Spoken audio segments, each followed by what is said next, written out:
Make sure my signal coming in. Yeah, I'm getting signal output in the mic. Yeah. What's good, y'all? It's Sean Peter Blunt God. Hey, I'm back, baby. I am back, and we back in full effect. You know, the holiday season passed. No jobs, no out of state jobs in the near future at least. So we back, and I'm planning to start giving you guys more. More through the week. You know what I'm saying? I'm really trying to grind this channel out. So make sure you give your boy a like. Show some love. Give your boy a like. You know what I mean? Like the stream. If you haven't already, subscribe.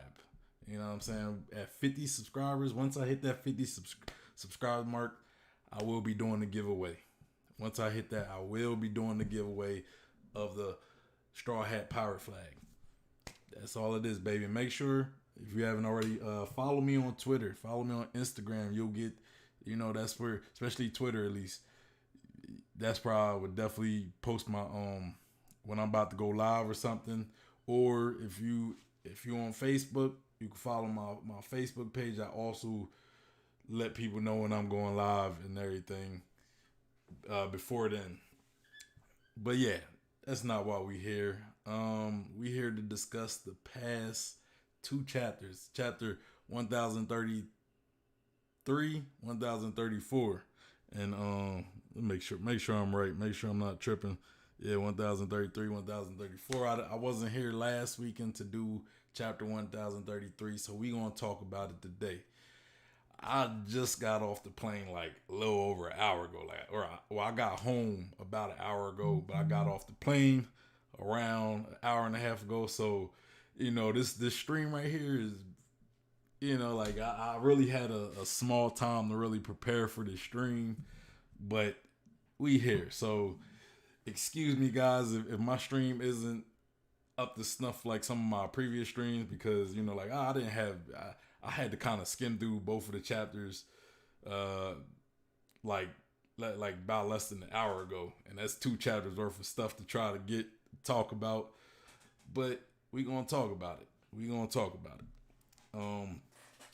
So what we gonna do is we gonna talk. We gonna kind of like what I normally do. I'm gonna go over the chapters, both of the chapters, and then we're gonna do the key takeaways for each chapter. It's a lot of stuff to talk about, man. It's a lot of stuff we kind of got from these chapters, especially I would say more so 1033. Because 1034 was more about focus on Sanji versus Queen. That chapter was more solely focused on just the fight. So a lot of the top talking points will probably be more for chapter 1033, because I think there was a lot more juicy stuff to talk about. But we got two chapters to talk about, so let's get into it. Let me pull it up.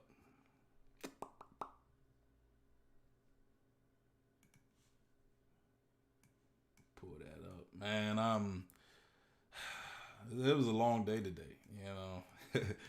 Might as well kind of talk about it a little bit.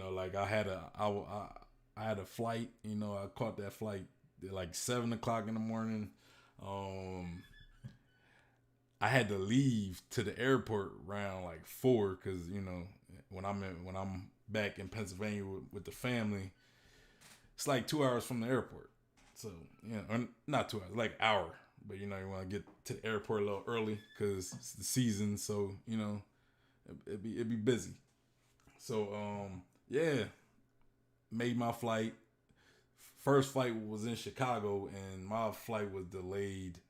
Like, I should have been home around noon, but it was delayed to about like 2:00, and then I got home about like hour and a half, about 2 hours ago, and I at least landed 2 hours ago, and then I got home, because the airport's like an hour, like a half hour away, and there was traffic. So yeah, so I didn't even really get a chance to really go over the chapters as much as I really would have liked.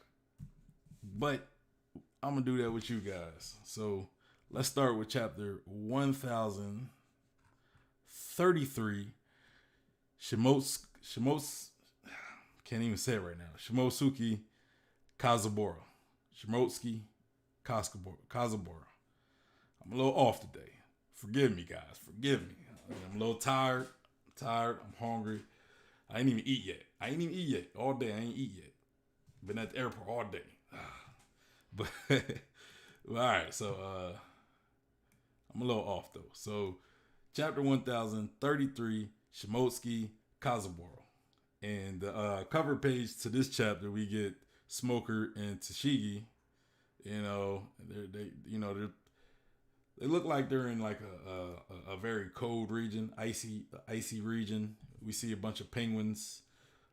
You see Smoker in the back chilling, smoking like he normally do, and then Tashigi's like playing.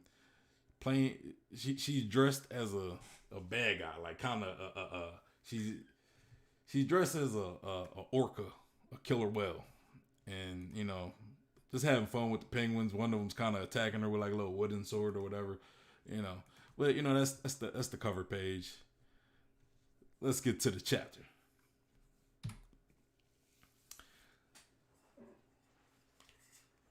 Get me a little water. All right, so kind of start out outside of the dome with Zorro and King, and Enma. We start off where we left off in chapter 1032, where Enma was just sucking all the hockey out of Zoro's arm, and you know, Zoro's basically telling Enma like, who gave you permission? Like, who gave you permission to unleash your power, Enma? Before we get started, I see the comments. Got Eliz in the building, my boy Eliz, man. What's up, Eliz? What's up, bro? Yeah, man, I'm glad to be back streaming, bro. Like, my plan, I plan to go much harder, with giving content, with putting out content throughout the week. So, yeah, and you say you haven't eaten either. The hungry boys. That's what we need to call each other. Hashtag hungry boys. Nah, but yeah, man, I'm pretty hungry though. You know, I'm pretty hungry. But yeah, so Emma's basically sapping Zoro's hockey, you know, and King's kind of taunting Zoro like, "Oh, what's wrong? You having an argument?" Excuse me. And King basically, it looked like he kind of dashes to Zoro, and he's like right in front of Zoro, and Zoro kind of like stabs King, you know, but King, you know, King's just says jackpot, like it doesn't do nothing, and then he just explodes. So I'm guessing he kind of did like a set off a you know, my guess is he had an attack where when Zoro attacked him, King exploded. But, you know, we don't really get the aftermath for that explosion right away because we cut to Sanji and Queen. And we get Queen, he's laughing. They're both in the pleasure hall of the Left Brain Tower, Skull Dome, and he's basically saying that was you know, saying like, hey, that was Zoro you was talking to on the phone, right? And he said, hey, bro, he can't beat King. He can't beat King. And Sanji's looking at him surprised. He said, that guy's a remnant of the extinct Lunarians, which you know, I didn't do any research on this, but just judging on the name, you know, the lunar. So I'm guessing they're like from the moon, possibly, like they're moon people. I don't know, you know, or they have some connection with the moon, which is weird because we're in Wano and we get this discussion about you know, the Koski clan, you know, they're symbolic with the moon, right? So, but now we get King and he's a Lunarian, so you know his people have some type of connection with or they must have some type of connection with the moon. What I'm guessing, which probably could talk about that a little later.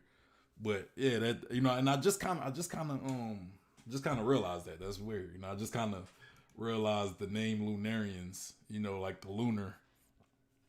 So Queen says he's a monster capable of surviving in any natural environment. I wonder if he's able to survive in space. That'd be pretty dope. That'd be pretty dope. But and he says in the distant past, his people were known as gods.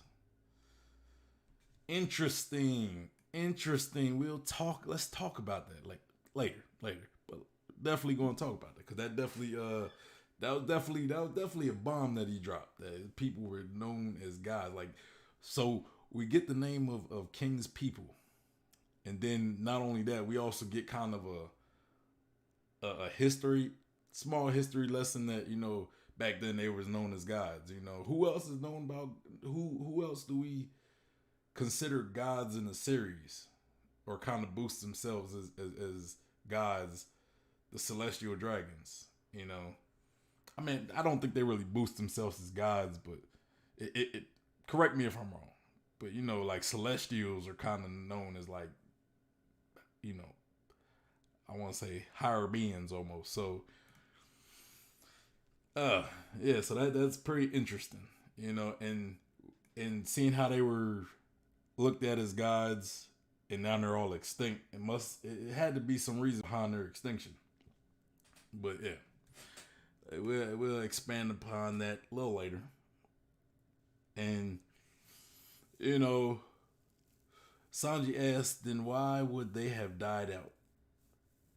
Even Sanji asking the question. Sanji asked the question, why they died out if they were known as gods, and Anel is also known as a god.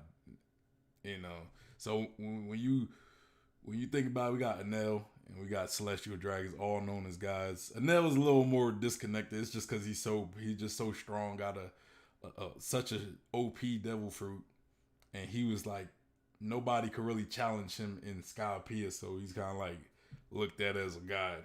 But I never really considered Anel as a godlike being, especially since he lost to Luffy, who that Luffy would have got spanked by a lot of characters at that time. The Skypiea Luffy would have got spanked by so many characters, but Anel lost to Luffy. But yeah. All right, so we cut back to the Zoro and King scuffle, and we see Zoro kind of laid back. I guess this is the aftermath of the explosion, and he says, like, I probably would have been dead if I hadn't put my armament hockey up.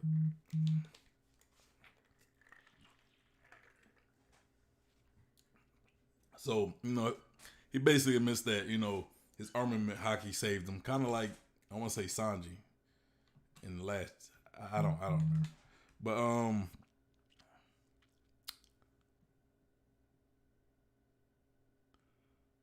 oh man, I might have to pull. Eliz, I seen that message you just sent me. I'm probably gonna have to pull that up in the. I'm probably have to pull that up for the stream. That's interesting. So Zoro basically slashes King with a death line song. That's the attack he hit him with. Seemed to be a one sword style technique that he used. The Ichi.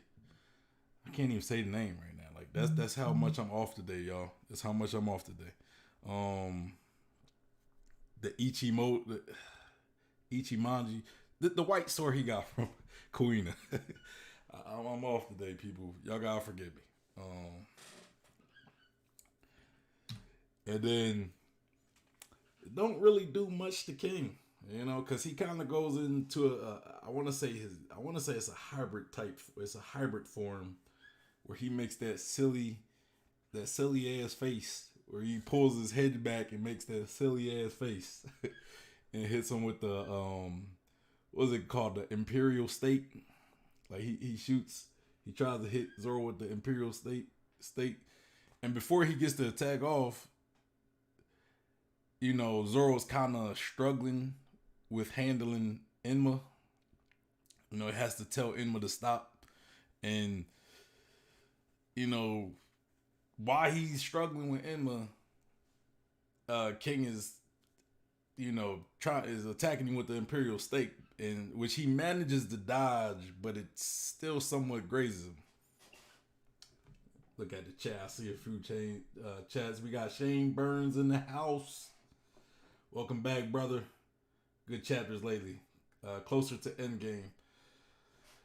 Yeah, man, it's good. I don't know if I say it's closer to the Endgame as far as if you're talking about the story, like the whole series. I don't know if it's closer to the Endgame, but if we're talking Wano, I completely agree with you.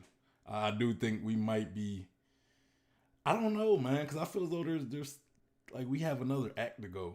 Unless this next act is like a cool down act, then yeah, maybe this is it is looking like we are pretty much closer to the end game. I mean, we are closer to the end game if you think about it. But yeah, and we got Eliz. Eliz says Sky P is also known as the land of the gods. Yes, and that's not Eliz, bro.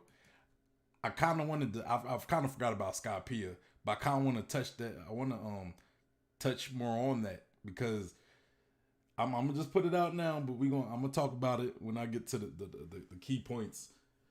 We also have God Valley, God Valley as well, which disappeared at one point. So what's the connection? What's the connection, bro? But maybe you might have a better explanation for it than I do, but we're gonna talk about it after the recap. We're gonna talk about it, bro. So Zorro doesn't really dodge it, because the attack that the Imperial State kind of grazes Zorro, and we see like the cliff kind of gets destroyed, and Zoro kind of almost has to check on the sword because he loses like he almost loses possession of the sword. Like he drops his swords in midair, and I want to say he catches Katetsu 3 first, and as he catches it, he kind of reminisces. He has like a little flashback where what's the dude with the long nose name? If somebody can remind me, it's I forget his name, man. But the swordsmith with the wings, and if you think about it, he also has wings like King as well. So I'm curious if he has any relation with King. Like he doesn't have those normal Scorpion wings, the small ones. He has like the big angel-like wings, kind of like King as well. So that's pretty interesting. I wonder if he might be a Lunarian as well. But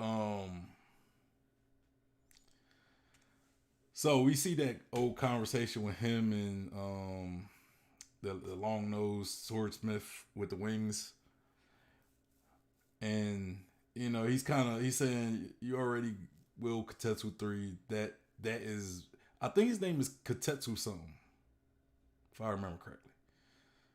And he was, we just kind of see the little flashback when he got Katetsu, and I think when he got it before in Logtown, and the one dude who was selling the swords was like, hey, that sword will kill you,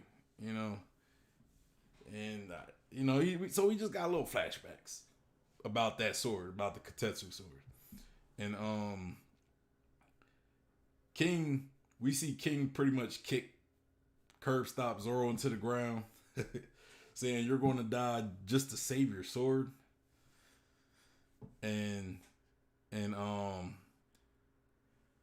then he lands next to the Wado Ichimonji, picks that up, and we kind of see how he was talking to Koshiro, not Kiyoshiro, Koshiro. And when he asked Koshiro if he could have Kuina's sword, the Wado Ichimaji. I'm glad they put the name there because I know the name, but I forgot it. I forgot it a little earlier when I was talking about the sword. So we get a flashback of when he got the Wado Ichimaji, and then we get a flashback of him talking to, I want to say Katetsu. I think that's dude's name. Katetsu something. Tengu. I think it's like Tenguyama Katetsu or some shit. Something like that. And pretty much we get a flashback of when he says the Wado Ichimonja and Emma are pretty much like sibling swords. They were both crafted by the same swordsmith, Shimotsuki Kozaburo.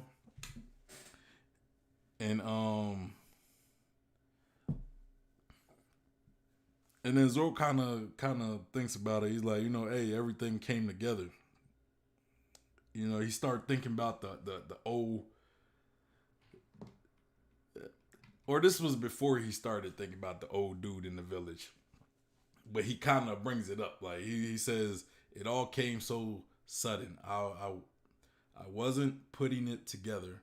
Why would there be a famous katana of Wano in some tiny village of the East Blue? Right? So King is still continuing his attack. We see Imperial slings and arrows, which makes sense. Now you know what I just noticed. All his attacks have like Imperial in his name, and when you think of Imperial, you think of like kings or emperors, or you know what I'm saying. King's name is King, so his attacks kind of match with his name almost. So I was about to say something. Maybe I'll talk about that later. And so he finally gets his last sword, Enma, back after King says, "Hey, do you have all your swords yet? Do you have all 3 of your swords yet?" He grabs Enma, which was kind of like sticking in the ground, and King. It looked like King throws Zoro off of something. I don't think he threw him off of Onigashima, but he throws him off something. And he's having a flashback of when he was talking to Momonosuke, and he was talking about Sanachi. And Momonosuke was asking him about him, and Zoro was like, "Hey, I got it from this old guy in the village." And then we see the old guy who told Zoro about Sanachi. And he said the old man was always sitting there at the coast. I never knew his name. And he said it wasn't until the day he died that I learned he was Kuina's grandpa. Interesting. Again, we talk about that. And then he said the blacksmith Shimotsuki Kozaburo, he broke the laws and left this land over 50 years ago. This was Katetsu Katetsu was telling Zoro this at the time, And this is Zoro having those flashbacks.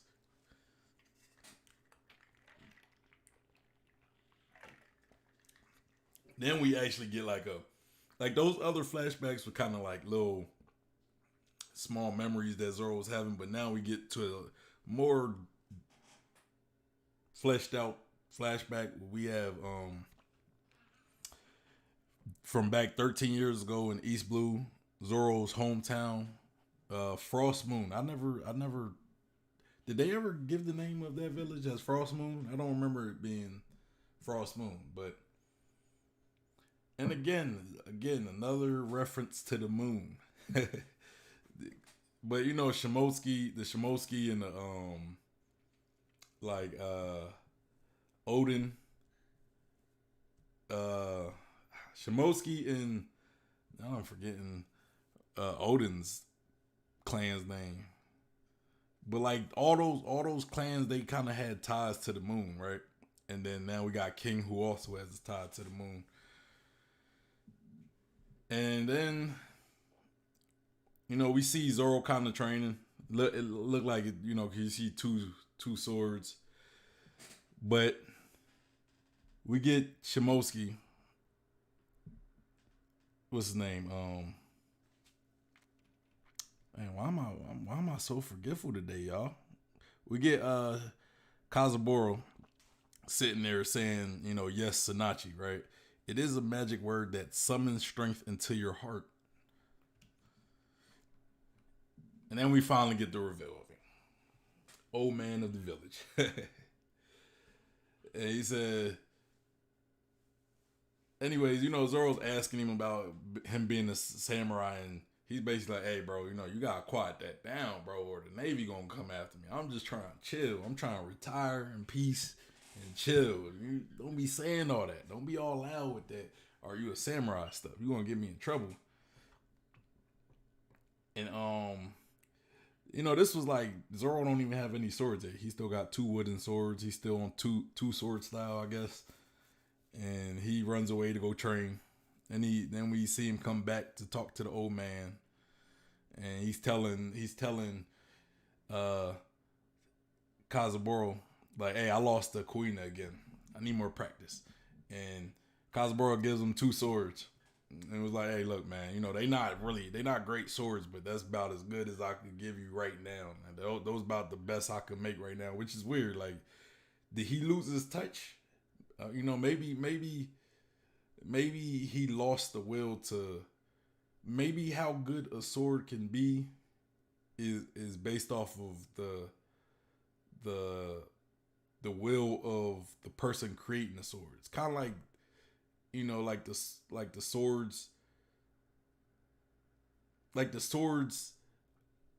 the swords kind of react to the wielder, but also the quality of the sword is based off of maybe how the blacksmith, like, their will, their spirit. And maybe at this point, Kozaburo is not really, his will to be a great swordsmith isn't as strong as it used to be. So he can't produce quality swords like he used to be able to. That's kind of what I'm thinking. Because he kind of like, hey, man, I'm giving them to you. Trust me, they're crap. It's the only thing I seem to be able to forge anymore. Use them for practice if you want. And then he also says, listen closely. A sword's like a kitchen knife, but for murder. They're created to kill people, and the blacksmith hones his craft so that his weapons are better at killing than any other. And he says, a sword has its own personality. A swordsman must master it and bend it to his will. Which now you think about it, right? Now I think about it, what I was just talking about. He said a blacksmith hones his craft so that his weapons are better at killing than others, right? If his will or his desire to create swords to kill isn't as strong as it might have used to be, maybe he just can't make quality, like, swords to that caliber anymore. Just like using a sword, you got to have a certain intent to be able to kill, but a swordsmith, the quality of a sword is basically as strong as the person who's creating the sword. Elid said, I speculated 2 years ago that cursed swords are made from the blacksmith's will or haki. Bro, that makes sense. I can see that really being the case, because it kind of reminds me, if you ever watch Inuyasha, I think that there was like this evil swordsmith that made like cursed swords, and he just had like a lot of hate, so his swords kind of embodied him. You know what I mean? Ela said it was a three-part theory, so now I'm making a remastered version where I can buy an all-into-one video. I'm almost done making it. So what? This chapter kind of got you recalibrating your previous theory. That makes sense. I could see that being the case.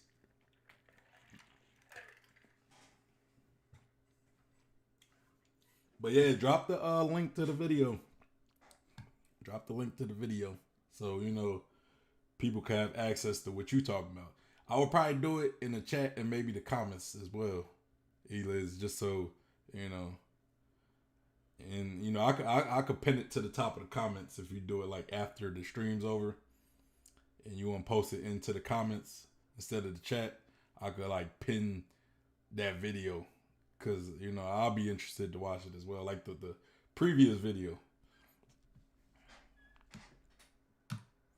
All right, so he says, you think a dangerous sword is cursed? No, that's the sign of a great quality. When the weak fear a sword and call it cursed, that is a badge of honor. And he said they should be frightening, or they should be frightening. They're meant to cause terrible harm. There was one blade I crafted when I was a young man. It was the greatest weapon I ever made. Its disposition was deadly serious. Just holding it in your hand sent a shiver down the spine.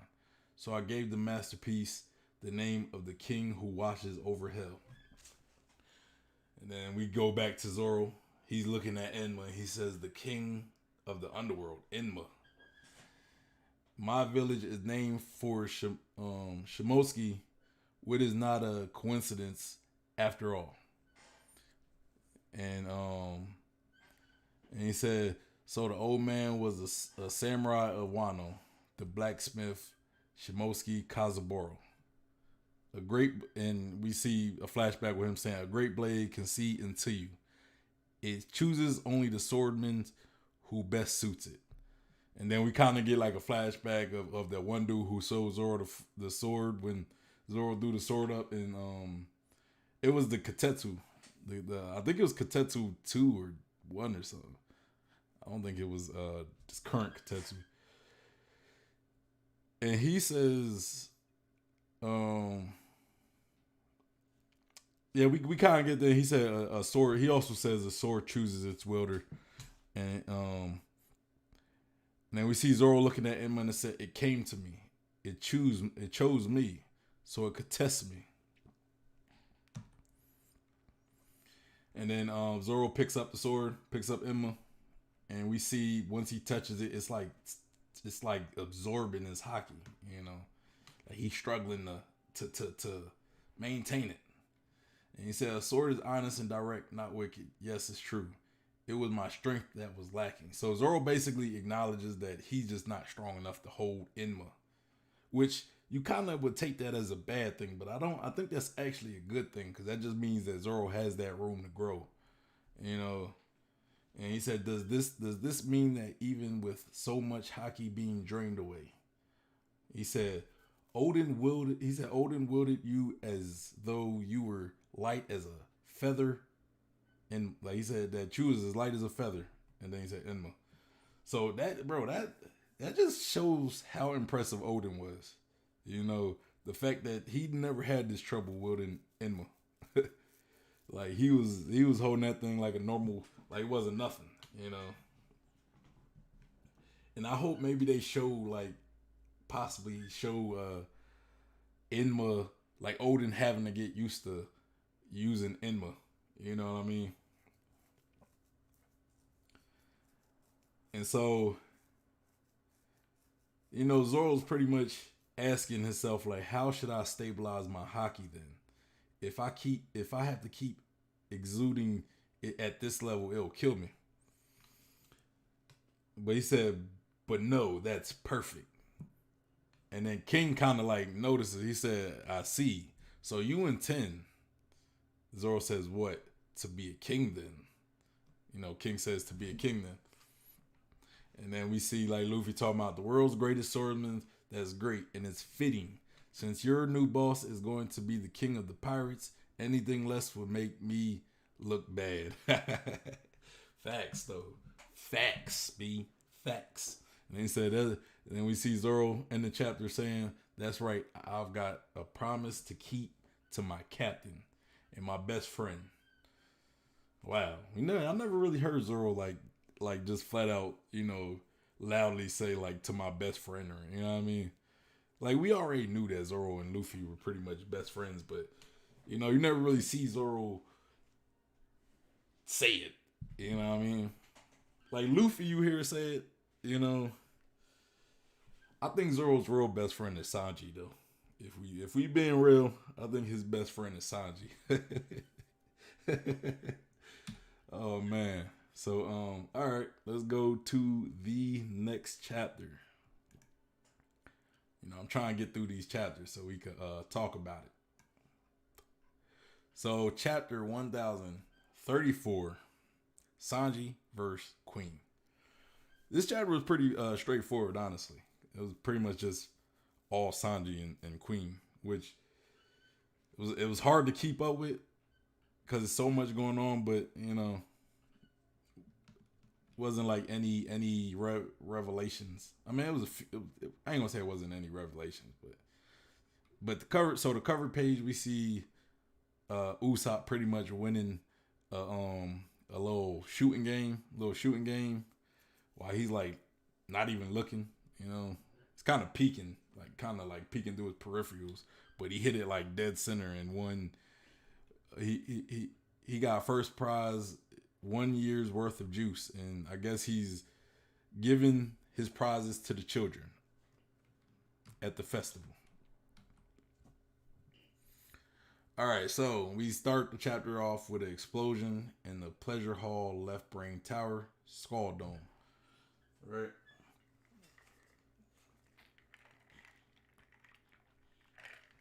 We get somebody yelling, "Osame, step away, you'll get hurt." Let's hurry towards the back, and then we see some girl who's, I guess, implied to be named Osame.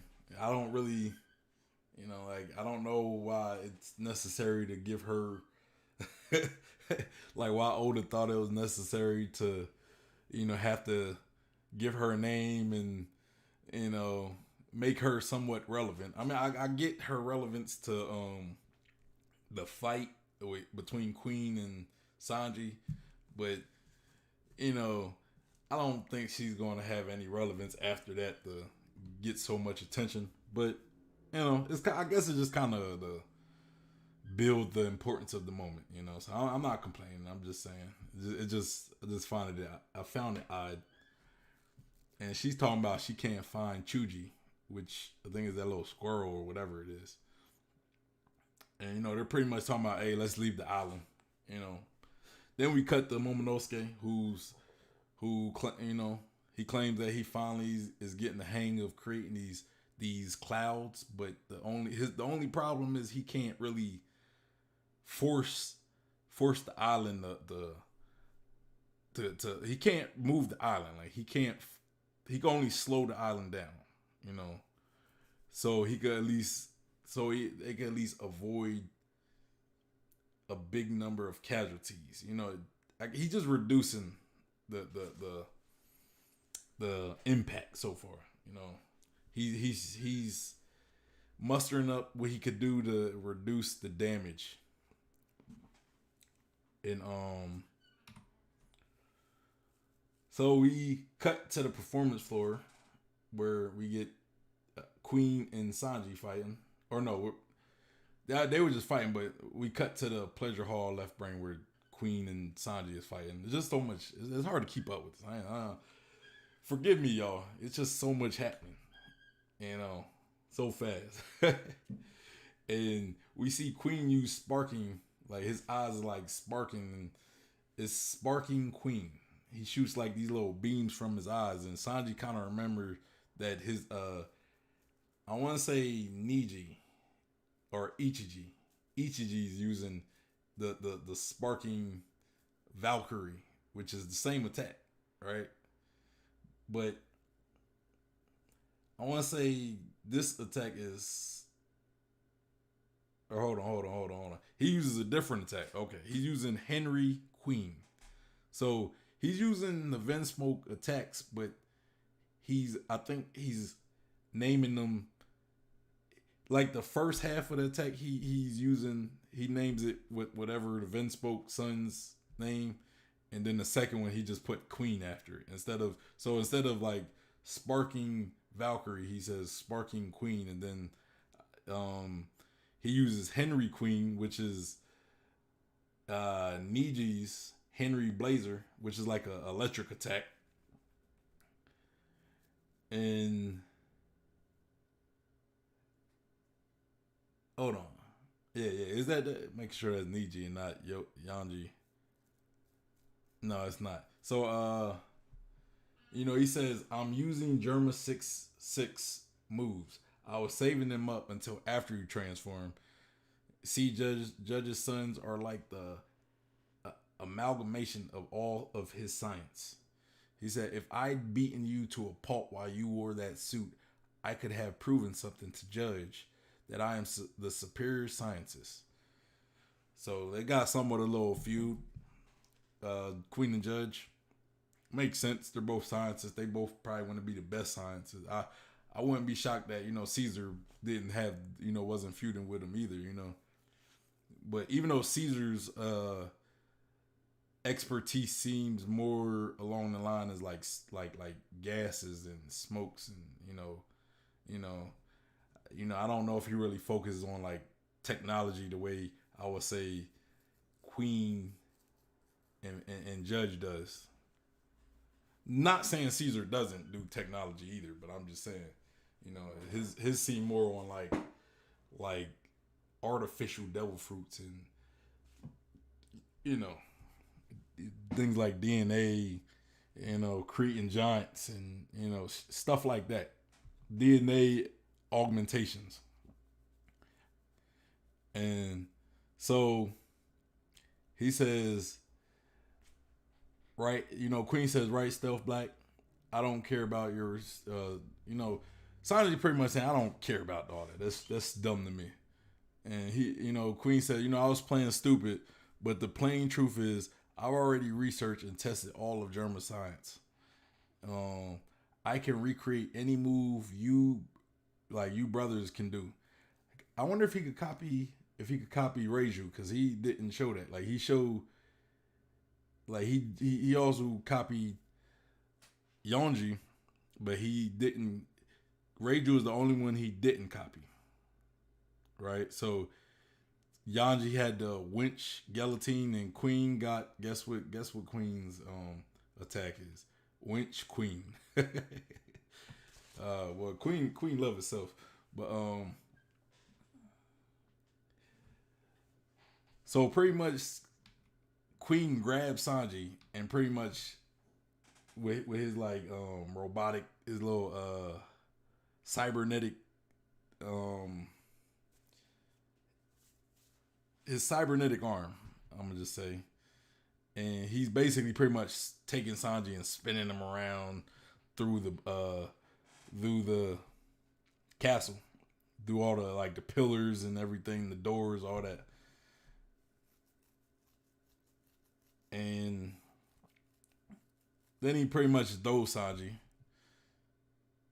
Who? Oh no, my bad. Sanji basically kicks Queen arms and pretty much breaks it, and the free herself. And he's wheezing on the ground, and Queen's pretty much pissed.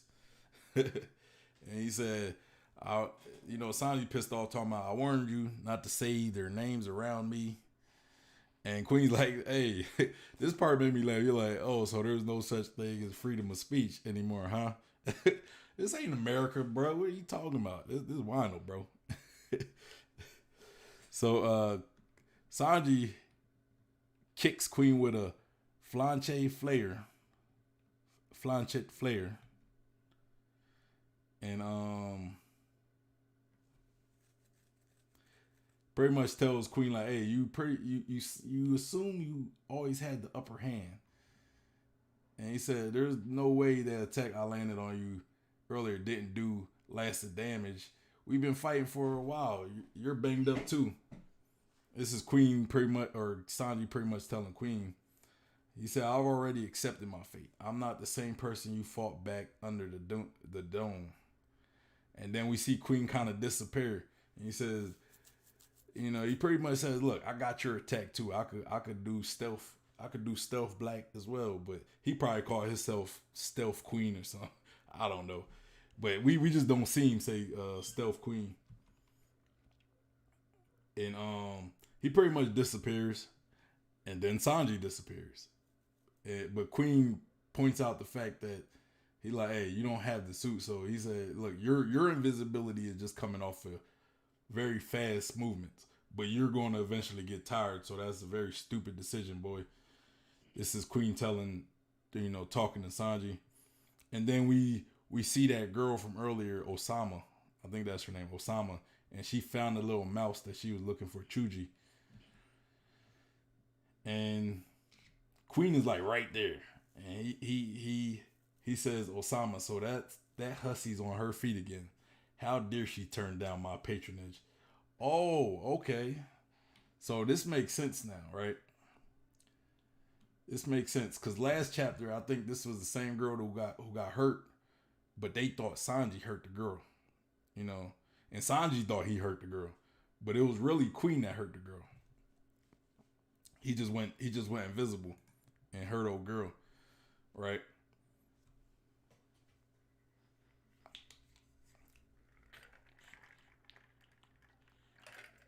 And Queen says, Osama, so that hussy's on her feet again. How dare she turn down my patronage all those dozens of times?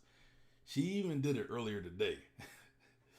And he's thinking to himself like, with their Komasaki going, you're my number one girl, Osama. They said you were off work due to a headache this morning, which made it very suspicious that you were walking around just fine.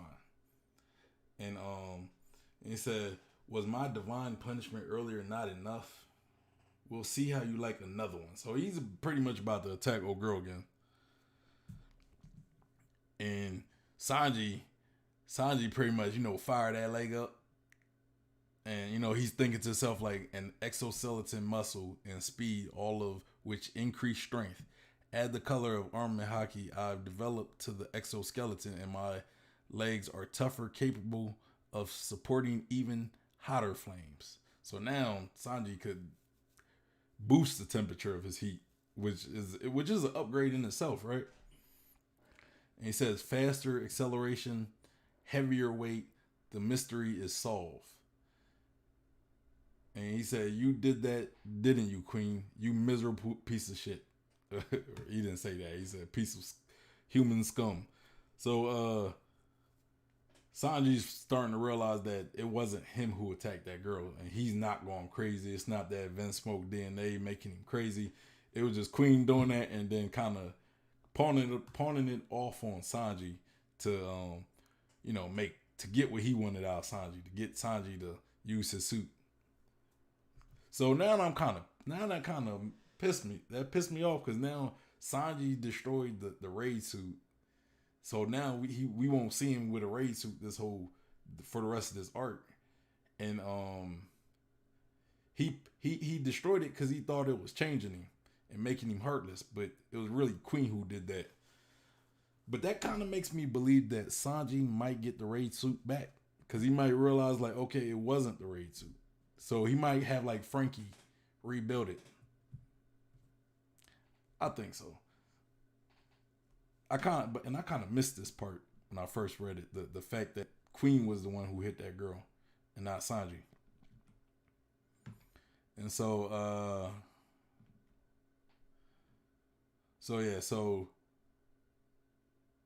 Sanji kicks him, then he just starts basically like blitzing Queen. He hit him with a Bass's coat, or no, I think that's Queen trying to attack Sanji, but Sanji just kicking the hell out of Queen, and then he like pretty much finishes him off with a Boyoof burst, and he sends Queen flying, and that's the end of the chapter.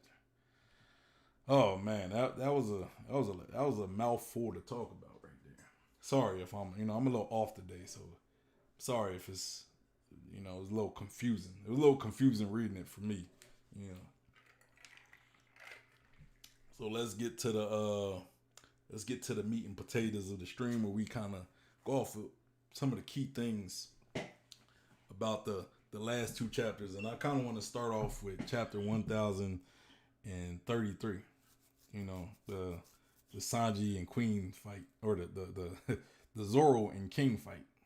The what was it called? Shimotsuki Kozaburo. All right, so So first, I want to talk about this reaction from Enma. You know, I think it kind of I'm kind of wondering. Does this stem um the previous chapter when we got Hiyori being in Wano? If that is indeed Hiyori, because I'm kind of thinking it could have been like maybe I'm thinking it is Hiyori, but another theory I got that maybe it's not Hiyori. Maybe Enma created, manifested an image of Hiyori. But I do think it's Hiyori. I think Hiyori snuck into Wano probably when they first got the Wano, right? Because there was this part when they first get the Wano, when they first get the Onigashima, right? There was a part where they was walking and there was somebody in the bushes. Like there was like a little hint that somebody was following them, and I think some people thought it was Yamato, but I don't think it was Yamato. I don't think it was Otama either. I think it might have been Hiyori kind of following them. So I'm I'm thinking did is Enma reacting? Is it reacting off of Hiyori's presence? Because it didn't really start reacting and going crazy like sucking the hockey from Zorro. Pause. Pause. Like it wasn't doing that until we heard that little shamisen from Hiyori playing. You know, once we heard that, that's when Enma started reacting, right? So, like, what's making Enma react, or is it just testing Zoro? You know, like, what do you guys think is causing Enma to react? You know, react in such a manner because Zoro been fighting with Enma for the past since we got to Onigashima. Zoro has been fighting with Enma, and it wasn't doing this. We thought Zoro had Enma under control, but when we got Hiyori coming to Onigashima and start playing her little shamisen, that's when Enma start reacting. You know what I mean? So in another thing, like could Enma possibly be evolving into a black sword? Could the other swords be evolving into a black swords? Because or could they just be evolving? Maybe not into black swords, but could they be like getting stronger? You know, because if you look at the end of 1033, when Zoro is facing off against King, we see all three of Zoro's swords radiating energy, right? Kind of like Enma was when he's absorbing all of Zoro's um, haki. We see all three swords radiating haki. What it looks to be haki. You know, so are they evolving? Are they possibly is Zoro pushing them to become black swords? How do we get black swords in the first place? You know. But yeah, like you know, maybe maybe it takes a situation like this for a sword to, I guess, grow or to evolve into a black sword. You know, maybe because you think about it, I think there's been speculations that maybe haki, because when we see haki on a sword, the sword is coated black, right? So if Enma is absorbing all of Zoro's energy, maybe, or haki, not energy, but it's haki, maybe that haki might become part of the sword. Maybe it might enchant the sword, and that's what turns, like, permanently enchanted, which that might be what turns the sword into a black sword.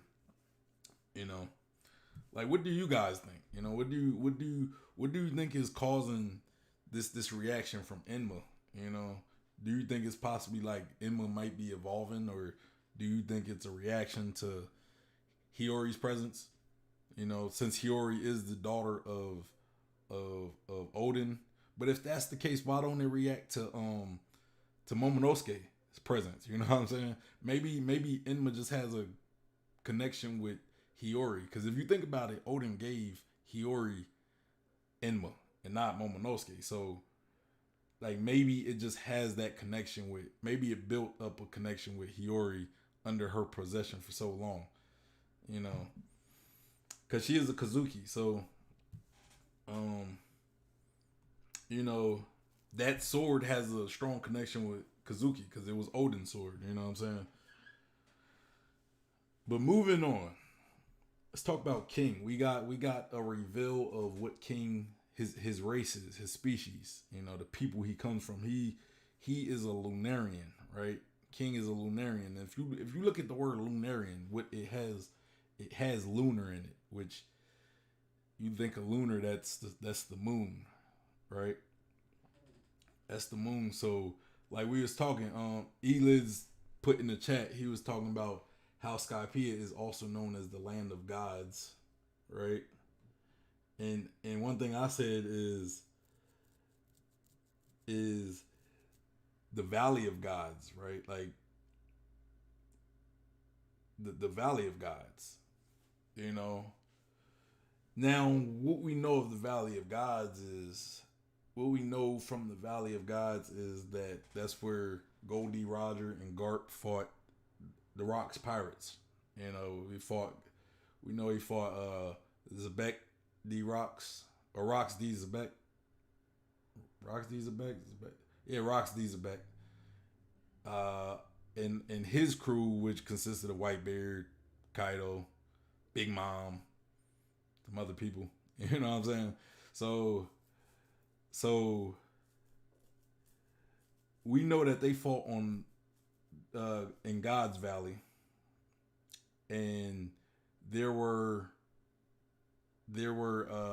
celestial dragons in God's Valley, and I think Garp and Roger were protecting the celestial dragons and their slaves. Like they also had slaves there, so maybe God's Valley, maybe it was like you know it could have been a home of the Lunarians. Maybe Skypiea was the home of the Lunarians. Maybe Mary Joa, you know.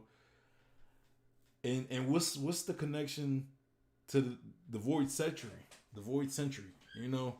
Maybe the Lunarians were a key. Maybe they were key players in the Void Century, you know, and they were on the losing end of the Void Century, you know. And maybe King was the last one, and maybe he could, you know, I would assume he could wear like that all that suit and stuff, because maybe he's hiding that slave mark, which there was a scan. I forget what chapter. If somebody in the chat could remind me, it was that chapter where after Zorro kind of cut open King's mask, and there's like a tattoo, right? And some people speculated that could have been like a similar tattoo to maybe the Fishman Pirates, or maybe just like that tattoo that the Celestial Dragons put on their slaves. So if the Celestial Dragons, let's say the Lunarians were on the losing side and they were basically killed off by the Celestial Dragons, maybe they kept King, you know, maybe they kept like King's parents, you know, and then King was born. Because maybe, I don't know if King was around during the Void Century, but maybe some of his people survived, and then, you know, he was born, and then maybe they died off. And that kind of brings me to Katetsu Tanguyama, Tangu Iketsu, or whatever his name is. He also have those wings, those big angel-like wings, you know, that King has. Except his is white. That's the only difference. But when we look at all the other Skypeans, right? All the other Skypean races, they all have small wings. Now, here's the thing, right? Here's the thing. There's another Skypean. His name is Anel. He doesn't have wings. You know, like we know that he most likely had wings, but they were probably cut out, and that's when he put that big old circle I forget what those things are called, but you see him in like Buddhas or you know, you know, uh, you see them in like I don't know what they're called. If anybody know what they're called, let me know in the chat. I don't know what they're called, but that it's the same thing Anel has in his back in place of those wings. What if Anel had those wings as well? And what if maybe Anel is a Lunarian or related to him? We do know he went to the sun or to the moon, not to the sun. He went to the moon and found a few little races that lived on the moon. And if you don't know that, look at Anel's cover story. Like go search Anel's cover story, and you'll see all the cover stories where it tells about Anel going off to the moon.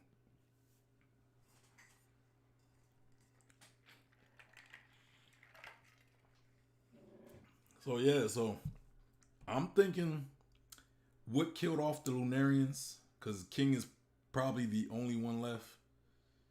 I'm kind of thinking Tangle Haketsu, whatever dude name. I'm kind of just kind of saying that's his name. I could be completely wrong, but because he got those wings as well, so I'm thinking he could possibly be related. And Anel, we don't know. And Anel could have just be a normal Scorpion with electric with like electric Logia Devil Fruit powers, right? So yeah, what do you guys think? Let me know your theories on the Lunarians. I might have to maybe do a little more research. You know, maybe I could come up with a more in depth theory of it. But yeah, that's kind of my thoughts with the Lunarians at the moment. I kind of want to get maybe a little more info, but I just want to know their connection with like the, maybe they had a connection with the God's Valley or Mary Joa. Because if you look at Mary Joa, it's pretty up high. Like it's it's a great place for like somebody like Scorpions to live, that's on the ground and not in the clouds. And what if the Celestial Dragons took over Mary Joa from the Lunarians? You know what I'm saying? So next, I kind of want to talk about Zoro's evolution, the evolution of Zoro that we're kind of seeing, like at the moment. We're getting a little not I don't want to say Zoro backstory, but some backstory because we kind of see that he met Kozaburo or Shimotsuki Kozaburo. We see he met him who we heard about before, and kind of his relationship with him. And but why I'm talking about Zoro's evolution, right? Because obviously Zoro's still not strong enough to fully master Inma. Like he's still his hockey. I don't know if it's his hockey or just him in general isn't strong enough to wield Inma to its full potential. So that kind of makes me believe that Zoro has he still has a lot of room to grow. You know what I mean? He still has a lot room to grow. You know, and and I think that these Inma is testing Zoro. Like this might be his test to to reach the next level, I guess. And to level up. So I'm just kind of thinking. I'm sorry. I'm just. But yeah. So I think we're watching but that's kind of Zoro's character though. That's Zoro's. We see him evolve mid fight all the time. But I feel as though this way is a little different though, because I feel as though this way is what makes this different from all the other times Zoro, I guess, powered up, right? Most of those times was maybe he learned a new move, or maybe he just like, what, he gets serious and he just overcomes it. He just almost wills himself to a victory. But in this case, I think he's grown a lot closer with his swords. He's grown a lot closer with his swords. Because we kind of learned that swords have these personalities, you know, that they choose who wields them. You know, that cursed swords are just very high quality swords. So this might be Zoro's test to really get closer to his swords, all his swords possibly. You know what I mean? Because you think about the Wado Ichimonji and Inma, they're both swords from the same blacksmith, Shimotsuki Kozaburo, right? So using them together, you know, should probably make Zoro a lot better. But Zoro probably doesn't really know how to use them together because he spent most of his life with the Wado Ichimonji, so he has a personal connection with that one. But Enma, not so much. So once he passes Enma's test, right? Once he passed this test that Enma is putting on him, and he really connects with that sword. So now he's connected. He's fully connected with Enma, and he's fully connected with Wado Ichimonji. The fact he probably could be able to use both of them to their full potential in conjunction with each other. You know what I'm saying? And then we got Katetsu 3, who wasn't made by Shimotsuki Kozaburo, but it's still a strong sword. Still powerful sword, and it's still his. But I think he might be evolving with these swords. He might be connecting with these swords a lot better now that he understands them a lot more. And I think that's what this chapter showed. It showed him really that aha moment he's getting. And because at the end of the chapter, we see all three swords radiate in haki, and I don't recall that we ever see Zoro radiate in haki from all three of his swords. We've seen it with Emma, but not all three of them. So, it's kind of like a level up for Zoro. And I think, that might be a huge level up. And that's not even counting if Zoro might end up turning his swords into black swords. Like, imagine when he could turn them into black swords, right? Yeah.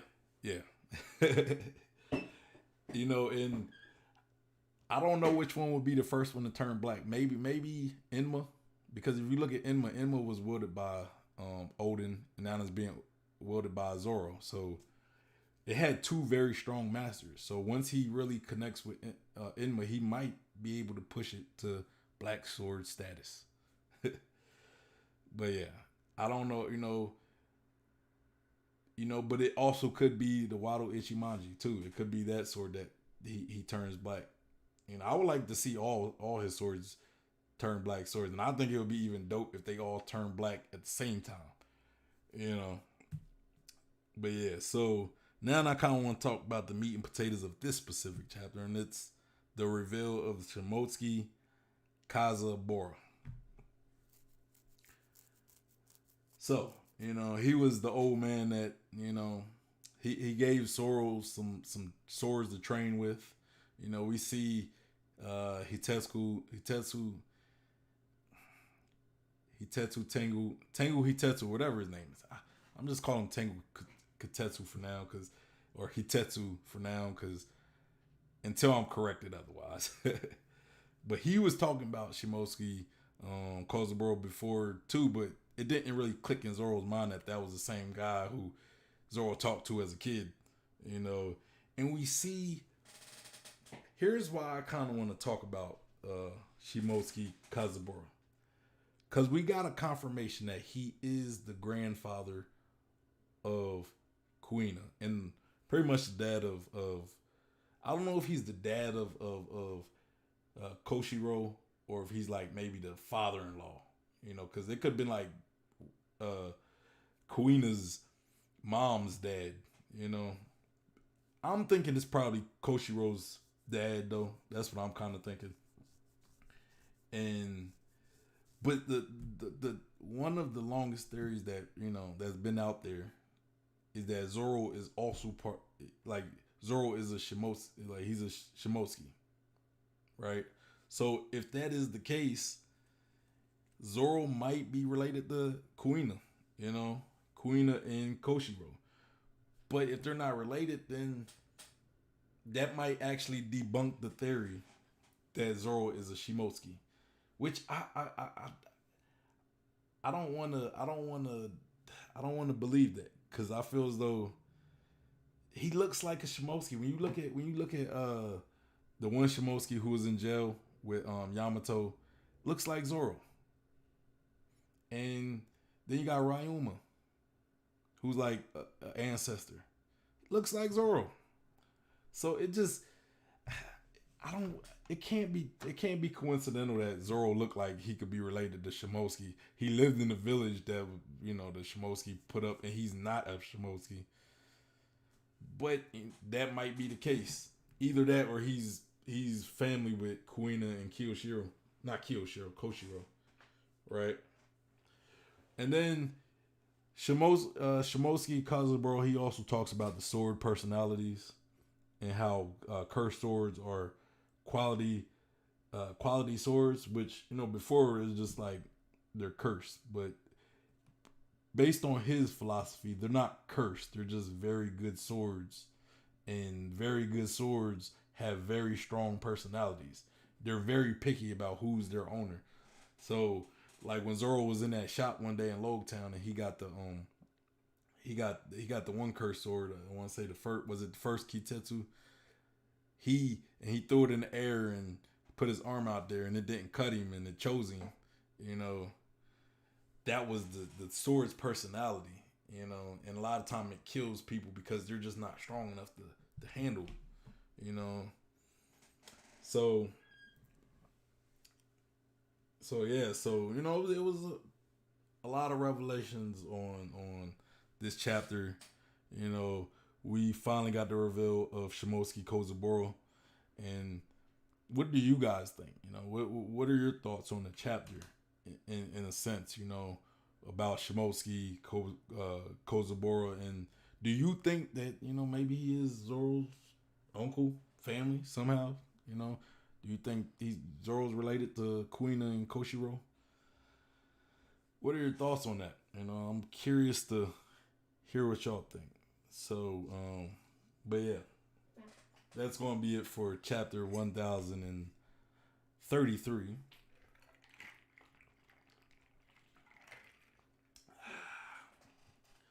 Now let's move on to chapter 1034, which this probably should be a little quicker. Queen versus Sanji. All right, so the first thing that stuck out with me was Momonosuke.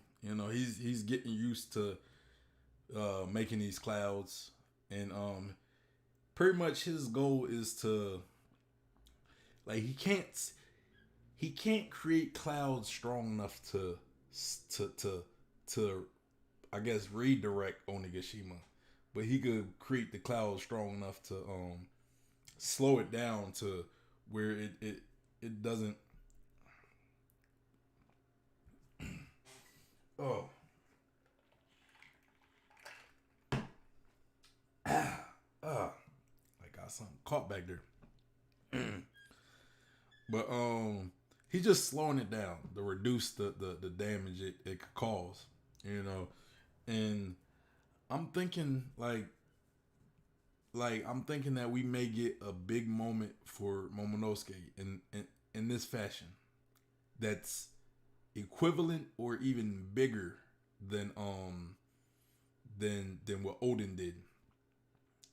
And I don't think it's just going to be him slowing down Onigashima. I think he's going to have to actually put some type of effort to possibly putting his own life on the line to pretty much stop Onigashima from killing all the people in the fire capital. He might actually have to push Onigashima. You know what I'm saying? But I'm really thinking that we may get Momonosuke's defining moment. Through this whole situation of Onigashima about to land on the fire capital. A moment that's equivalent or even greater than Odin holding up his retainers. But I don't think it's going to just end with him slowing it down with the clouds. I think that'd be anticlimactic. he's going to have to actually risk his life to save the flower capital. Is pretty much what I'm thinking. And this is going to be a big moment for him because I think it will the people will see, like the people Rhino will see him in his dragon form saving them, and this is going to be what really gets him that respect, and it makes him almost better than his dad. Because I'm thinking at the end of Wano, Momonosuke is going to be better than Odin, and not stronger, but better. Because if you look at Odin was strong. Odin was strong, but he was a crappy kind of like leader, in a sense, like as a someone who should have been shogun.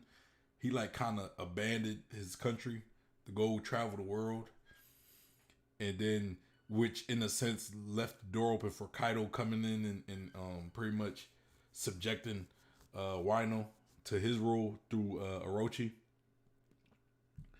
But Momonosuke is what Wino need.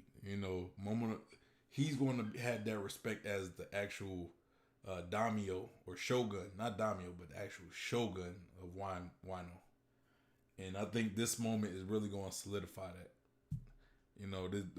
This big moment, like Momonosuke already has some big moments, but he needs a bigger stage. And this is the biggest stage he could have is stopping Onigashima from crashing down on the flower capital. This is a stage that everybody will see, all that.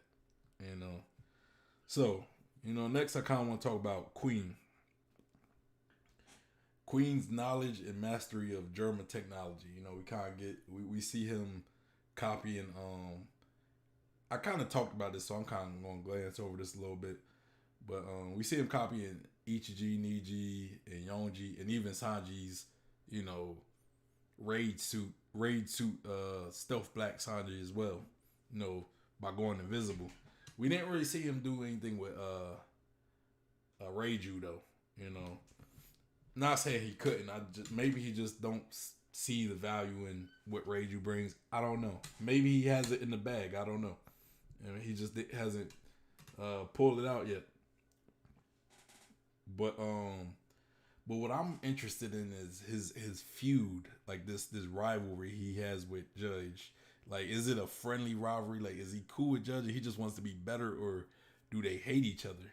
Because we kind of know that, like, we know Vegapunk and Judge were part of this group of rogue scientists, and I would assume that Queen was part of that group as well, and most likely Caesar, maybe, I don't know, but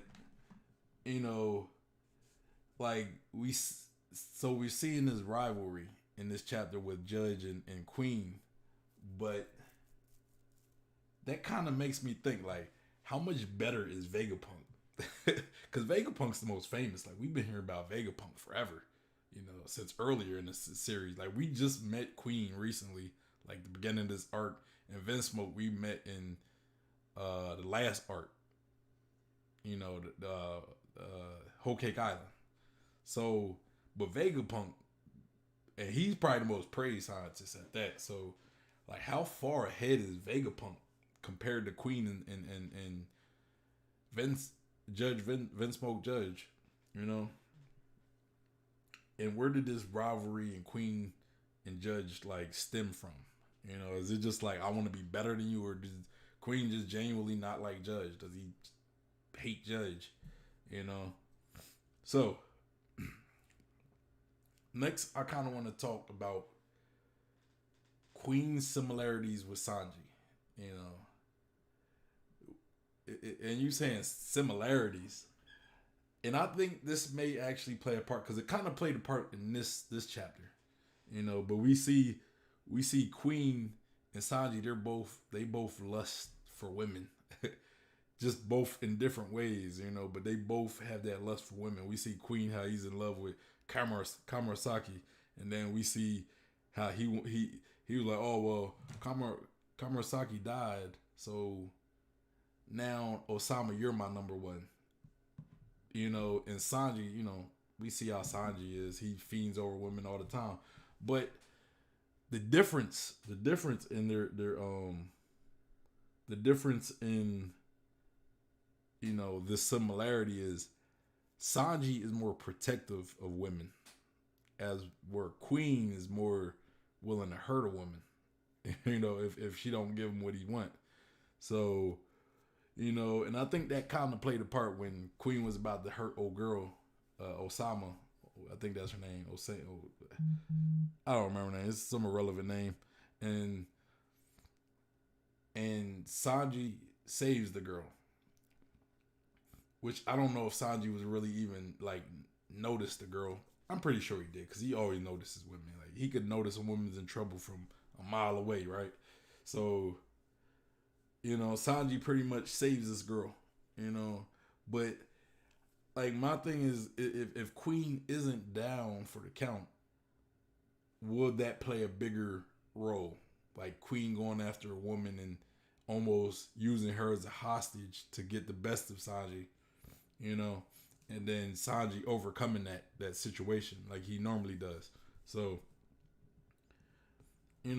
I'm just kind of, throwing that out there. I thought that was an interesting dynamic, one I just kind of noticed. And then, last thing I want to talk about is Queen down? Is Queen down for the count? You know what I'm saying? Or is he going to come back? Like, do you guys think Queen is down for the count? Is this the end of Sanji versus Queen? And if so, that kind of makes me think about the power scaling. King and Queen, Sanji and Zorro, right? So we know King is pretty much the first commander, right? The right hand man to King, or to Kaido. So I would believe that King is stronger than Queen. How much stronger? Because why do I say this? Why do I say this? And a lot of people, y'all might not like this, what I'm about to say. I think the showings of both these fights might be indicative of Zoro and Sanji, the power difference. Because let's say King and Queen are just as strong as each other. Like, from what I see, I feel as though Sanji has been having I feel as though Sanji has been doing better in the fight against Queen compared to Zoro and King. Like, I feel as though Zoro been having a lot more trouble with King than Sanji been having with Queen. I'm not saying Sanji's like it's easy, like he's been beating, but if that's the case and King and Queen are equal, that kind of makes you think like, is Sanji and Zoro really equal? Like, is Zoro really that much stronger than Sanji? Especially after Sanji got his little upgrade, you know what I'm saying? So is Sanji at the moment stronger than Zoro? At the moment, after his upgraded body? I mean, I'm not, look, and I got a counter argument to this, because I am, it is nuanced, so it is a nuanced situation, and I'm not being fair to Zoro. I get that, and I'll explain why I'm not being fair to Zoro. But either way, Sanji doesn't look as like he's been having. I'm not saying he ain't been having trouble, but like when you see Zoro's been looking like he's been having a harder time. But Sanji's, like this chapter, Sanji was whooping up on Queen, and then even previous chapters we see Sanji and Queen, when Queen tried to slice Sanji with a sword and it just broke. You know what I'm saying? Like, Sanji's been looking kind of good against Queen. Zoro hasn't been looking as good against King as Sanji has been looking against Queen, in my opinion. Now, why though? Why? I would say there's one explanation that kind of would favor Zoro, or at least excuse Zoro, and I would say Zoro. And I've said this before. I've said this before when I said Queen might fight Zoro and Sanji could fight King. King is a bad matchup for Zoro. I think it's just a bad matchup for Zoro. King, because King could fly, Zoro can't. You know what I'm saying? Like Zoro can't fly, so Zoro can't reach King. As easy as, let's say, Sanji. If Sanji and King fought, because Sanji has his skywalk. Zoro can't skywalk. He can't fly. He don't have wings. He can't skywalk. King has free reign to fly though. Sanji's fighting an opponent that he could be mobile against. You know what I'm saying?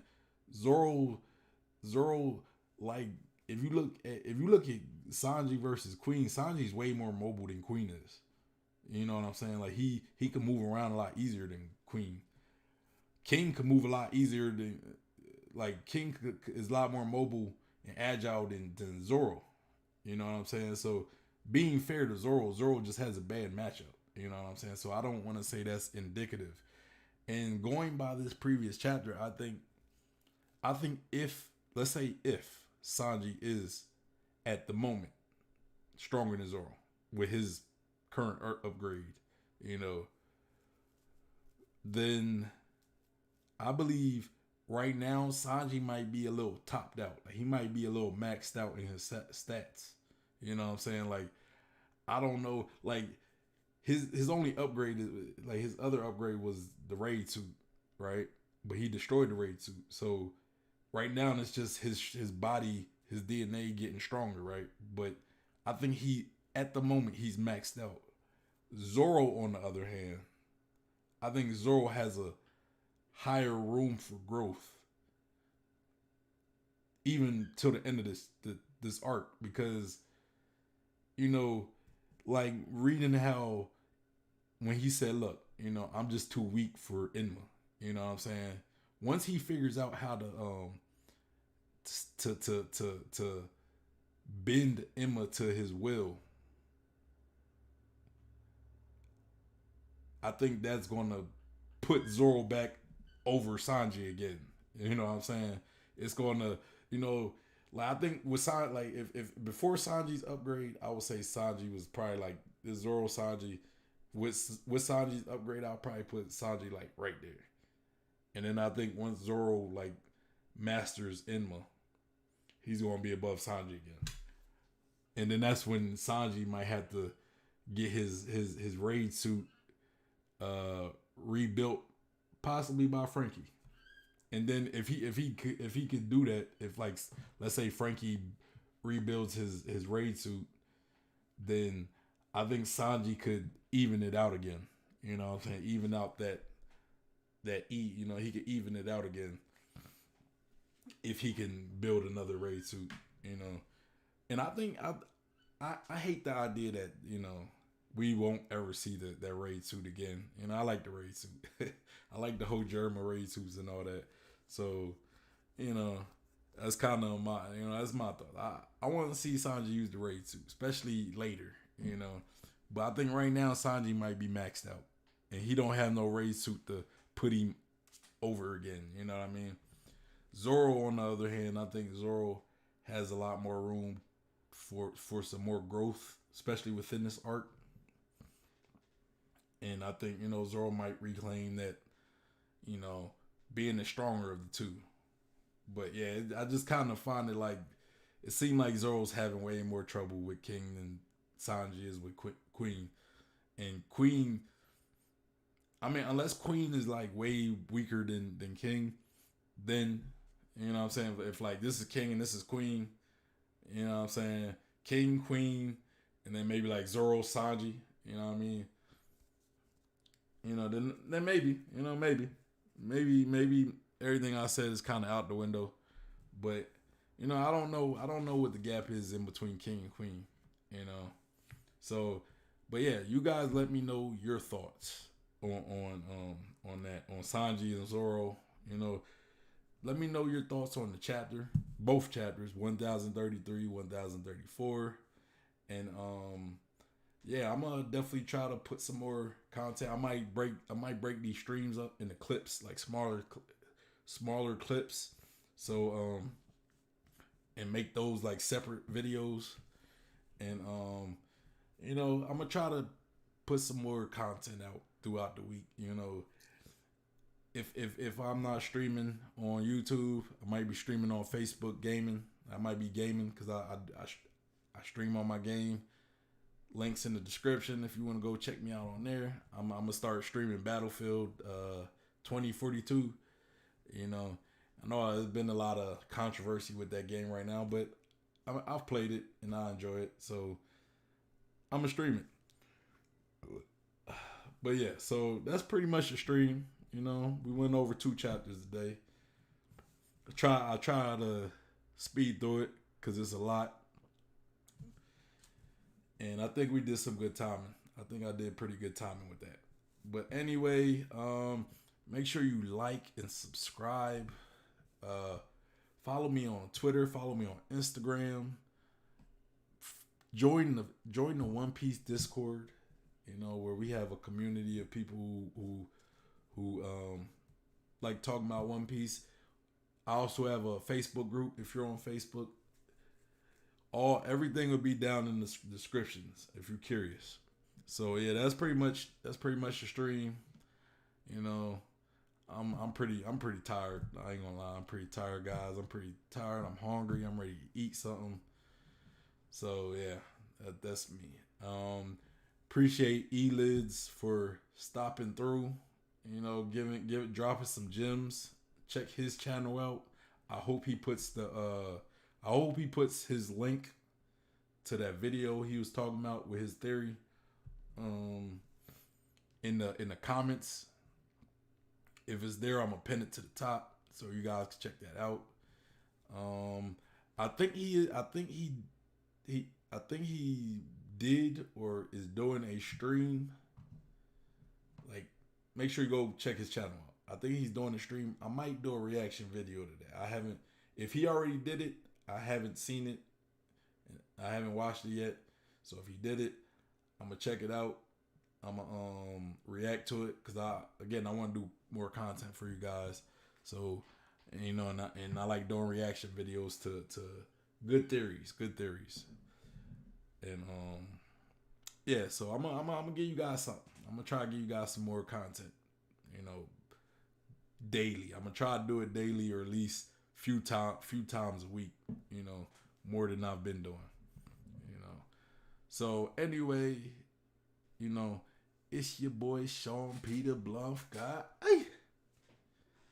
And I'm pretty much out of here. I'm tired. Y'all have a good one.